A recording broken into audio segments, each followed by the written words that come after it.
Gəlin belə bir suala baxaq. Deyir ki, i bərabərdir kvadrat kök altdan -1 olarsa, verilən bu ifadəni hesablayın. Deməli, burada ilk növbədə biz bilməliyik ki, i kvadratı -1-dir, -1-dir və a plus b-nin mötərizə kvadratı bərabərdir a kvadrat plus b kvadrat plus 2ab. Bu şəkildə.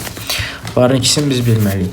İndi burada yazsam 2 plus 4i'nin mötərizə kvadratı bu bərabərdir.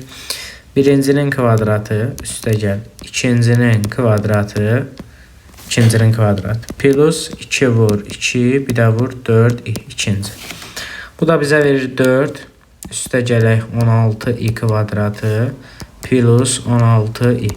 i kvadrat dedik ki -1'dir. Olur 4 çıxaq 16 plus 16i 16i. Bu da bizə verir 16i çıxılsın 12. Bu şəkildə. Yekun cavab olur 16i çıx 12, yəni ki B bəndi. Belə.